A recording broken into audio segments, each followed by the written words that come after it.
Ole Miss was popping up on the screen quite a lot. And then to take to the Twitter world and see people like LeBron James recognize that fact was pretty nice. I think it got retweeted a few times, and hopefully Ross is already underway to get him to give us an "Are you ready" next year for one of the games. Coach, you were on most of these guys for a full year, but you did pick up several that you were on late. Do you think that the momentum created by some of these recruits played a hand in that? No question. I think the recruiting by Laquan Treadwell and our current players, our current players did a phenomenal job. But the recruiting of people like Ryan Buchanan and Laquan Treadwell and even Robert Kimdichie behind the scenes somewhat, and Devontae Kincaid, those were some, and Derek Jones, those were all very vocal in trying to help us put a class together.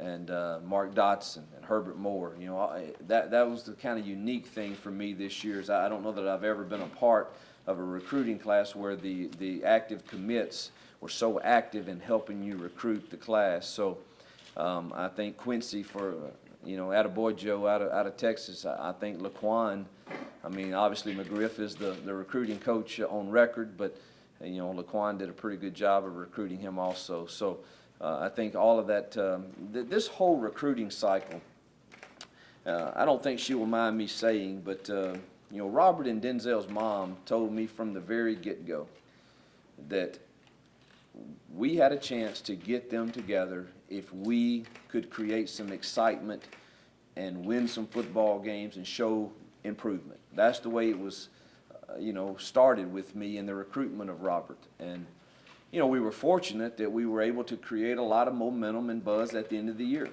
And we were very competitive in some big games with Texas A&M, Alabama, LSU, on and on. So certainly we want to be more than just competitive, but there was no question in their mind there was improvement. And Denzel has such a phenomenal year. And then we win the Egg Bowl, and then we win the Compass Bowl. And that momentum helped us go into recruiting, and then to land, Laquan early, a national guy that gave us some validation maybe, and then for him to help us start recruiting others along with the other commits that we already had.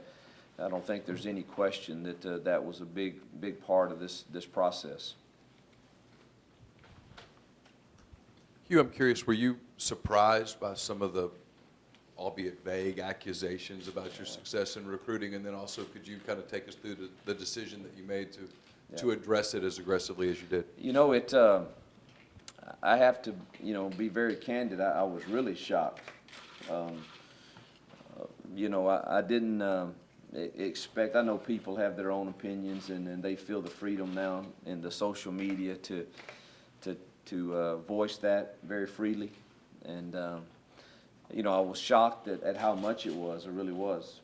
And I think if people knew the whole story of, the natural tie-ins with the mom of the #1 recruit wanting their sons together, and the tie between Anthony Standifer and Laquan Treadwell and Coach McGriff and their high school coach, and those natural ends, and Tony Connors right down the road. And that's, the people that obviously we get criticized for are Robert Kimdichie, Laquan Treadwell, Tony Connor, Laramie Tunsil, maybe Austin Golson, I don't know, but those seem to be the ones that always get pointed out. And three of those kids, I mean, we've got great tie-ins with, that helped us get way ahead of the competition in those. So, but yet they felt the freedom to do that, and so I asked our administration. I'm a head-on guy. I just don't like to see people just randomly feeling the freedom just to take shots. And we had a plan.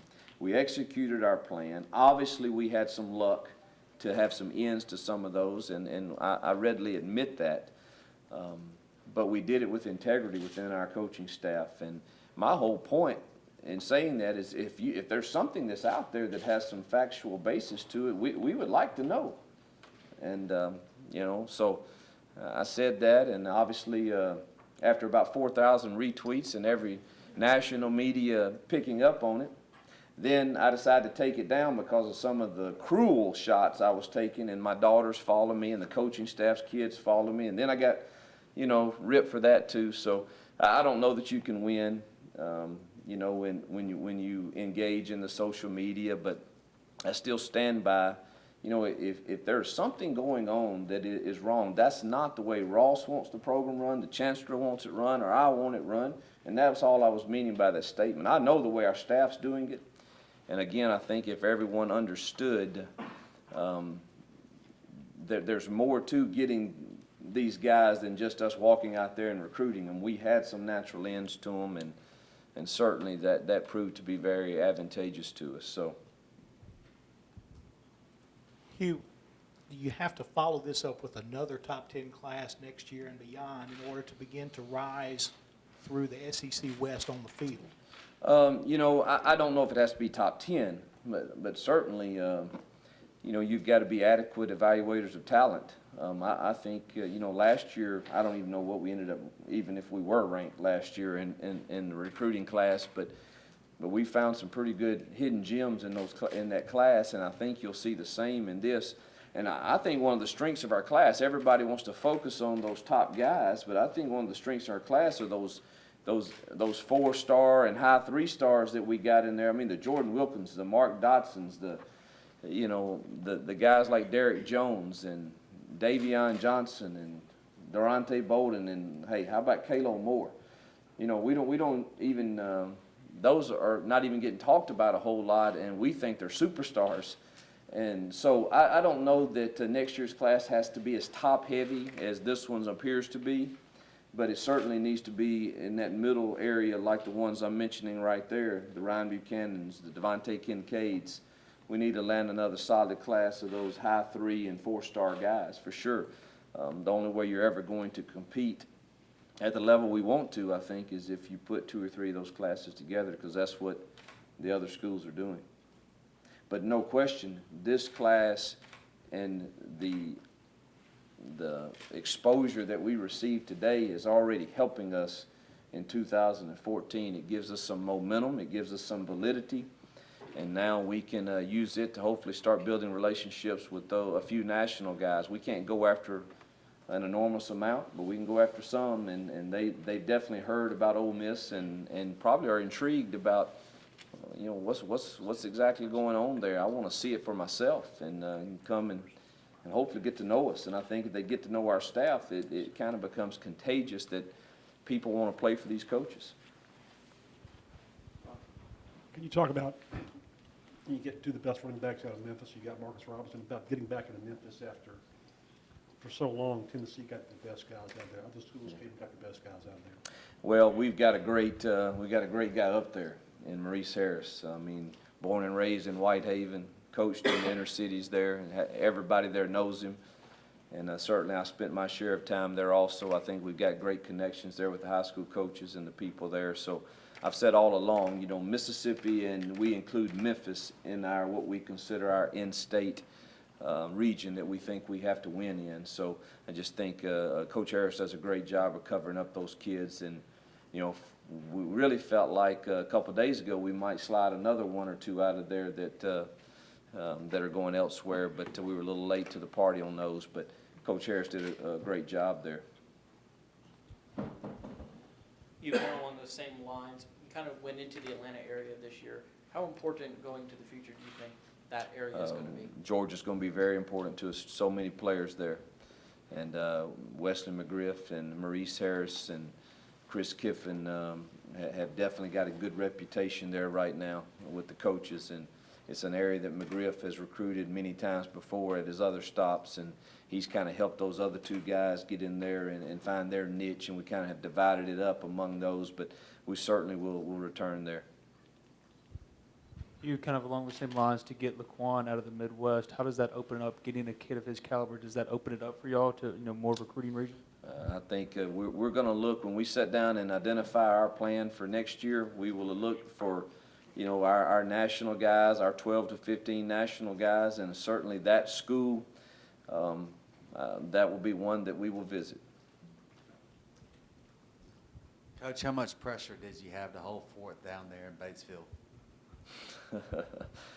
Oh, that was probably, I probably felt as much pressure, you know, not because anyone put it on me, but I'm from here. I understand you're supposed to win that recruit.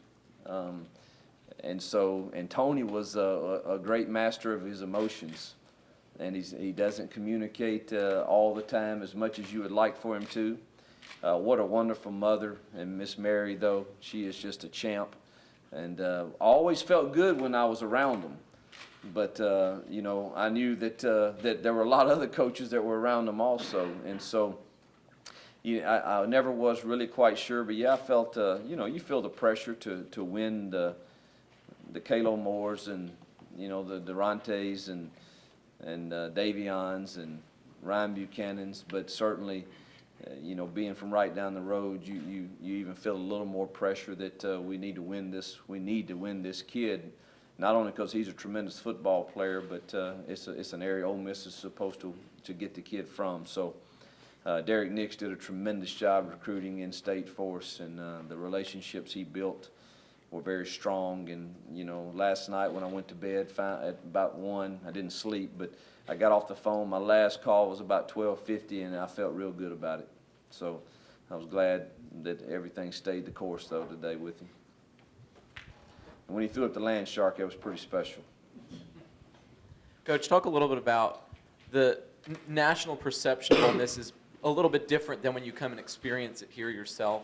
And several of the recruits throughout the process saw that and fell in love with Ole Miss. How important are those official visits to really hammer home that Ole Miss is special and different from some of the other schools that you're competing against? Well, without going into too many details, I really think there's a strategy to when you bring a kid to campus and how many times you try to get him here and who you try to get him here with. And, you know, we don't get a lot of credit right now that we had. Obviously, again, I'll be the first to say we had some natural ends, and without those, we would be talking about a top 10 class. I think we would still have a great class. Don't know if it'd be quite as high without those. But still, even with those, you can't flub it up on bringing him here on the wrong weekend. And I think we were very strategic as to when we got a Laquan Treadwell to campus, when we got Laramie Tunsil to campus, and who they were with when they got here. And I think that was all part of our plan, and we laid it out a year ago. We knew a year ago what weekend we were going to try to get this guy, this guy, this guy, this guy, all here together at the same time and sell our vision to do something new and fresh. And it worked for us. But again, I've always said, if you get a kid to campus and have a chance to develop a relationship with him, and get him to this campus. I mean, the same people, the Forbes magazines, the Newsweek magazines, the USA Today, the same people that are always talking about Oxford, Mississippi is one of the top college towns to live in the nation. Ole Miss, top tailgating town in the nation.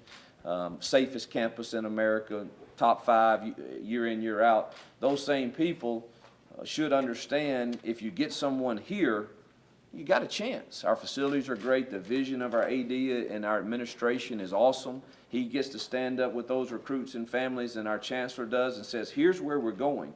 Here, we're putting resources behind getting there.